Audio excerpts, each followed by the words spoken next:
உன் கண்ணீரை விசாரிப்பேன், உன் கவலையை விசாரிப்பேன், உன் துக்கத்தை விசாரிப்பேன், உன் வேதனையை விசாரிப்பேன், உன் பிள்ளைகளை விசாரிப்பேன், உனக்கு விரோதமாக இருக்கிற வழக்குகளை விசாரிப்பேன், நீ வடிக்கிற துக்கத்தின் கண்ணீரை விசாரிப்பேன், உன்னை அவமானப்படுத்துகிற அந்த காரியங்களை நான் உனக்கு விசாரித்து நீதி செய்வேன்.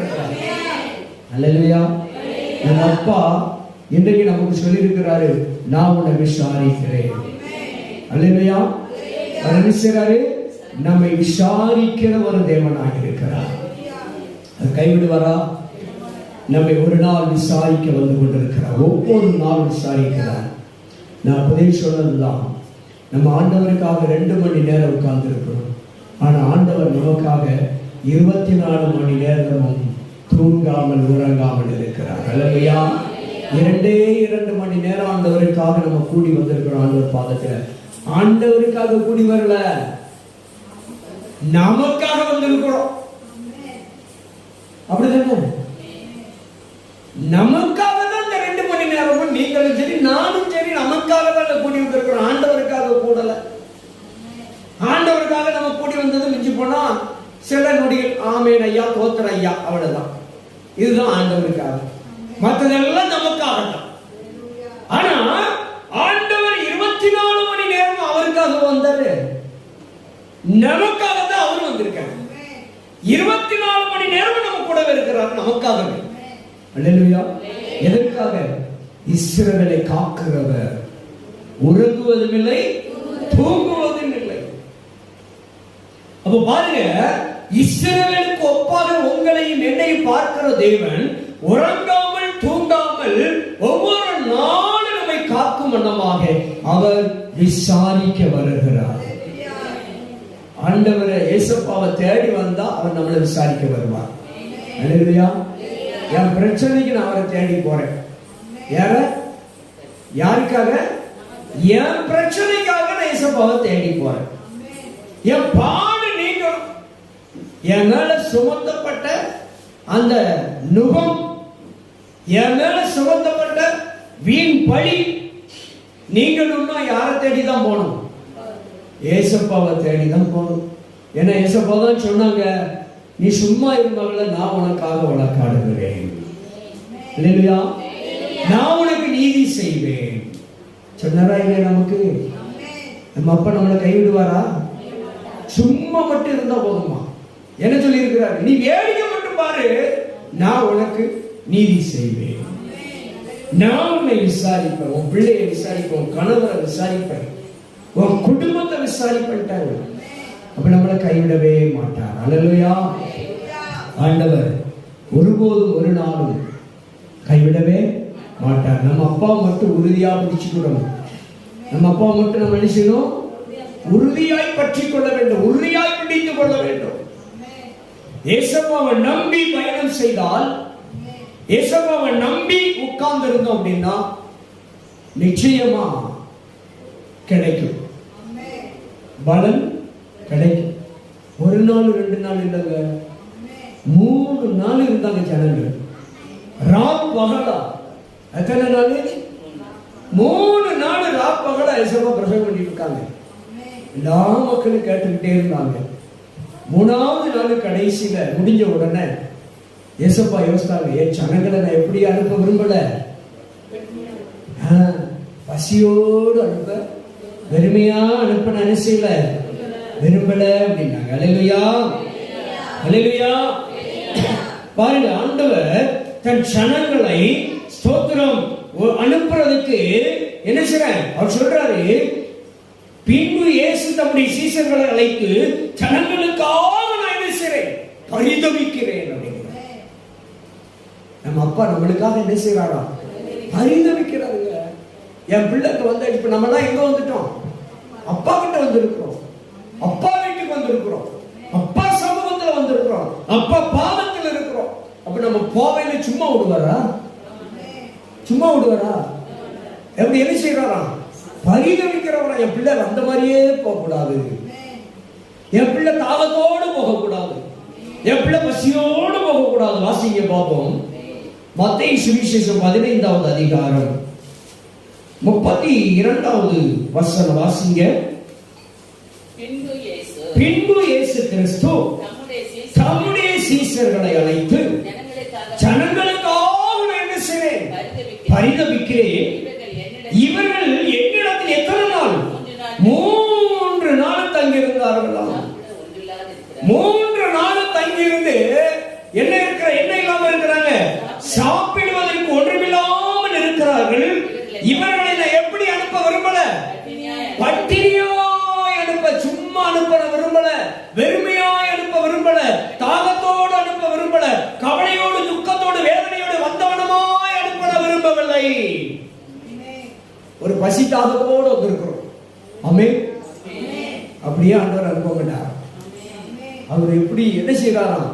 நம்ம தாகத்தை, நம்ம பசியெல்லாம் அறிந்ததுனால அவர் சொல்றாரு, நான் என் ஜனங்களுக்காய் பரிதபிக்கிறேன். அல்லேலூயா. உங்களுக்காக அவர் பரிதபிக்கிறாருங்க. உங்க பிள்ளைகளுக்காக அவர் பரிதபிக்கிறாரு. நீங்க எல்லாம் சும்மா வரலங்க. நம்ம எல்லாரும் ஒரு கேள்வியோடு தான் வந்திருக்கிறோம், ஒரு விண்ணப்பத்தோடு வந்திருக்கிறோம், ஒரு வேண்டுதலோடு தான் வந்திருக்கிறோம், தாகத்தோடு தான் வந்திருக்கிறோம், பசியோடு, ஆத்தும பசியோடு, ஆத்தும தாகத்தோடு வந்திருக்கிறோம். அல்லேலூயா. அப்ப ஆண்டவர் சும்மா அனுப்புவார் நம்மள வீட்டுக்கு? சும்மா போமாலே கஷ்டப்பட்டு பசி ஏறி சிதம்பரம்ல இருந்து வந்திருக்கேன் மகன், நீ வந்தவனமா அப்படியே போனா சொல்ல போறாரு? சும்மா அனுப்ப மாட்டாரு. ஆமென் சொல்லுங்களேன். சும்மா வந்தீங்களா? ராமன் வீட்டில இருந்து சும்மா வந்தீங்களா? பஸ்ல பைக்ல சும்மா வரல, வாங்கிட்டு போக வந்திருக்கீங்க. அல்லேலூயா. எதுக்கு வந்திருக்கீங்க? வாங்கிட்டு போக வந்திருக்கீங்க. தேவனிடத்துல ஆசீர்வாதத்தை, விடுதலையை, பதில வாங்கிட்டு போக வந்திருக்கீங்க. 3 நாள், 1 நாள் 2 நாள் இல்ல, 3 நாள் ராப்பகலாய் ஆண்டவரிடத்துல ஒன்றுமில்லாமல் இருந்தார்கள். அவங்ககிட்ட ஒண்ணுமே இல்லையா. அவங்க பிரச்சனை தீர்றதுக்கு, அவங்க பசி தீர்றதுக்கு, அவங்க தாகம் தீர்றதுக்கு அவங்ககிட்ட என்ன இல்ல? ஒண்ணுமே கிடையாது. உங்க கடன் அடைக்க அவங்ககிட்ட ஒண்ணுமே இல்ல. ஆனா ஏசப்பட்டாரு. அல்லேலூயா. அவர் சொல்றாரு, எப்பா என் ஜனங்களை சும்மா அனுப்ப நான் விரும்பல, என் ஜனங்களுக்காக நான் பரிதபிக்கிறேன். இவர்களை பட்டினியாய் அனுப்பிவிட எனக்கு என்ன இல்ல? மனதில்லை. அப்படி நான் அனுப்பினோம்னா, ஒண்ணுமே கொடுக்காம என் பிள்ளைகளை அப்படியே அனுப்பிட்டோம்னா, என் பிள்ளைகள் போகிற வழியில என்ன ஆயிடுவார்களாம்? சோர்ந்து போய் விடுவார்கள், பின்மாறி போய் விடுவார்கள், மனமுடைந்து போவார்கள். ஐயோ, நான் போன மாதிரியே வந்துட்டேன். அல்லேலூயா. அப்படி போயிடக்கூடாது என் பிள்ளைகள். அதனால என்ன பண்ணுங்க? அதுக்கு கீழே வசனத்தை வாசிங்க. அதற்கு அவருடைய சீஷர்கள் இவ்வளவு திரளான ஜனங்களை திருப்தியாக்கும்படி வேண்டிய அப்பங்கள் இந்த வனாந்தரத்திலே நமக்கு எப்படி அகப்படும் என்றார்கள். இப்ப இங்க கேள்வி இருக்கு. இந்த வசனத்தை நம்ம ஒப்பிட்டு பார்ப்போம். சொல்றாரு, அதற்கு அவருடைய சீஷர்கள் இவ்வளவு திரளான, ஆமா உங்க கடனெல்லாம் அடைக்க என்கிட்ட ஒண்ணு இல்லை. என்கிட்ட சொல்றாரு, அதற்கு அவருடைய சீஷர்கள் இவ்வளவு கடன் இருக்க எப்படி அடைக்க முடியும்? இங்கே 100 ரூபாய் தான் காணிக்க விடுது, இதை எடுத்து எப்படி கடன் அடைக்க முடியும்? அம்மன் சொல்லுங்க. நான் அப்படித்தானே சொல்லுவேன். ஏசப்பாட்டா எங்க அங்க அழகா சொல்றாங்க, சீசர் தாங்க சொல்றாங்க ஏசப்பா கிட்ட. சீசர் சொல்றாங்க, அதற்கு அவருடைய சீசர்கள் இவ்வளவு திரளான ஜனங்களுக்கு, இவ்வளவு நிறைய கடன் வச்சிருக்கிற ஜனங்களுக்கு இம்புட்டு போன காணிக்க வச்சு நான் எங்க யான் கொடுப்பேன்? நான் அப்படித்தானே அவர்கிட்ட சொல்லுவேன். அதுக்கும் அவர் பதிவிச்சிருக்காரு பாருங்க. அதுக்கும் பதிவிச்சிருக்காரு. அடுத்த வசனத்துல எப்படி பதில் சொல்றாரு பாருங்க. அதற்கு இயேசு, எப்ப உங்ககிட்ட என்ன இருக்கப்பா சொல்லுப்பா, எவ்வளவுதான் இருக்கு சொல்ல. ஆமென் சொல்லுங்க. அல்லேலூயா. அதற்கு இயேசு, உங்களிடத்தில் எத்தனை அப்பங்கள் உண்டு என்று கேட்டார்கள். அதற்கு அவர்கள் 7 அப்பங்களும் சிறு மீன்கள் துண்டும் உண்டு. அல்லேலூயா.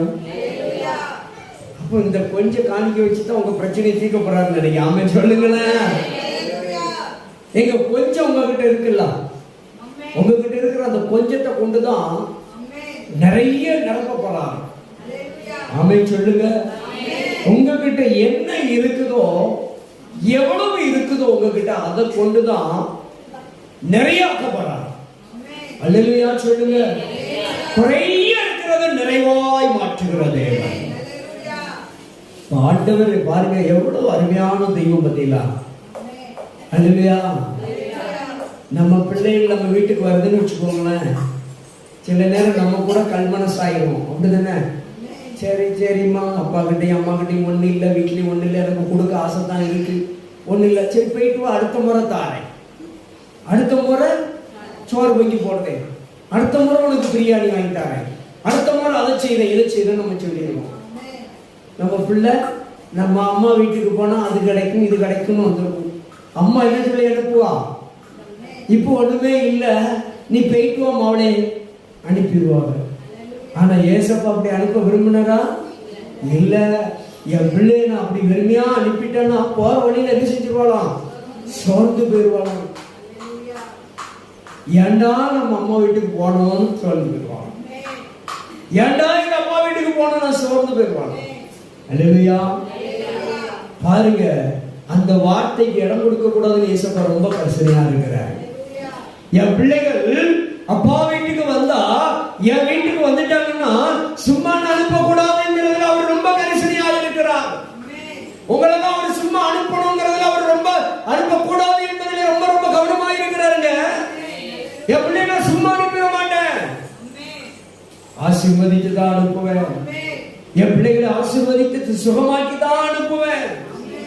ரொம்ப கவனமா இருக்கிறார் நம்ம அப்பா. சும்மா விட மாட்டாரு. எந்த பேங்க்ல இருந்தாலும் பரவாயில்ல, திருப்பி தருவார். ஆமென் சொல்லுங்க. அல்லேலூயா. எந்த பேங்க்ல வேணாலும் இருந்துட்டு போட்டோம், எந்த பைனான்ஸ்ல வேணாலும் இருந்துட்டு போட்டோம், நம்ம வீட்டுல இருந்தா திருடம் திருடி போயிடுவான், அங்க இருக்கு பத்திரமா தோத்திரம். அல்லேலூயா. தேவைப்படையில திருப்பதிக்கு பணம் தருவார். ஆமென் சொல்லுங்க. அல்லேலூயா. என் பிள்ளைகள் என்ன வேண்டுதலோடு என்ன ஏக்கத்தோடு இங்க வந்தார்களோ அவர்களை நான் அப்படியே ஏக்கத்தோடு தவிப்போடு அனுப்ப நான் பிரியப்படல இருக்க சொல்றாரு. பாருங்க, என் ஜனங்களுக்காக நான் பரிதவிக்கிறேன். நம்ம அப்பா நம்மளுக்காக உண்மையில ஏங்கி தவிக்கிறார். என் பிள்ளைகளை சும்மாவே விட்டுறக்கூடாது. என் பிள்ளை என்னைய நம்பிட்டா, அதனால என் பிள்ளைய நான் நடக்க வைக்கணும், என் பிள்ளைய ஓட வைக்கணும், என் பிள்ளைய சமூகத்தில் உட்கார வைக்கணும். விட்டாரா? விட்டாரா? உடலல்ல தோத்திரம். அல்லேலூயா. ஆண்டவர் உன் பலவீனத்தில் என் பலனும் பூரணமாய் விளங்கும் என்று சொல்லி இருக்கிறார்களா? சும்மா விட மாட்டாருங்க. நம்ம அப்பா நம்மளை அழைச்சு ஒரு சும்மா அழைக்கிறார். அப்பாவை நம்பி வந்த பிள்ளைகள் யாரும் வெட்கப்பட மாட்டோம். அல்லேலூயா.